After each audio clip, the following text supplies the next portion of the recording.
Welcome back sa ating mga balitang basketball.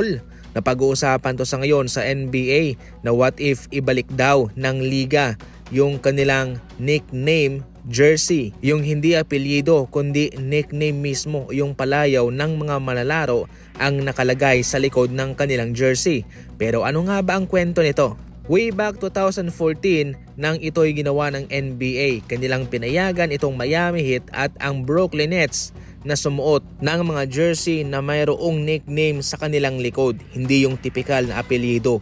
Ginawa ito ng liga para sa isang promotional event. Bale, 4 po ito na laban sa January 10, January 21, March 12, and April 8. Yung Miami Heat lang po at ang Brooklyn Nets ang pinayagan na gumawa ng gantong promotional event. Yung sa Nets, isang beses lang silang gumamit noon, samantalang itong Miami Heat ay 4 na beses. Yung Brooklyn Nets 2014 ay hindi kinoconsider na malakas, pero nandun nga sina Paul Pierce, Ray Allen at Kevin Garnett, kaya sila mismo yung napili. Siyempre yung kanilang mga palayaw kay LeBron, King James, kay Dwayne Wade, D. Wade, kay Ray Allen, Jay Shuttleworth, kay Paul Pierce, The Truth, Kevin Garnett, Big Ticket. Yun ang kanilang mga ginamit na nickname doon, mga idol.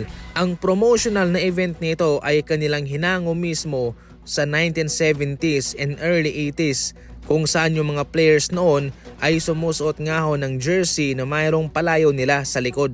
One time lang po itong nangyari, sa Miami Heat lang po at sa Brooklyn Nets, pero pagkatapos noon ay hindi na. Sa pangkabuuan, ginawa ito ng liga para sa kanilang merchandising and marketing strategy, para mas maraming bumili ng mga jersey iyon sapagkat magiging collectible iyon. Fan engagement. Siyempre maraming mga fans ang pag-uusapan nito. Siguradong marami ang manunood. Sa ngayon ito'y pinag-uusapan ha, pero parang wala pang balak ang NBA. Pero hindi isinasarado ang posibilidad sapagkat mayroong pinagdadaanan sa ngayon ang liga, mahina yung kanilang viewership. Kaya baka pag-isipan nila na ibalik pansamantala itong mga nickname jersey na ito. Siyempre kay Stephen Curry ng Golden State Warriors, yung sa kanya ay Chef Curry. Yung kay LeBron, King James, kay Nikola Jokic, Joker. Yung kay Kyrie Irving, Uncle Drew.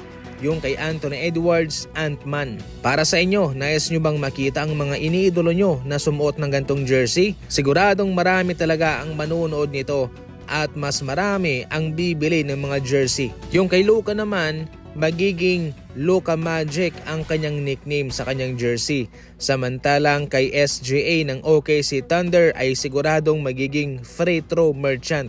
Yung kay Jimmy Butler naman ng Golden State Warriors ay paniguradong Jimmy Buckets.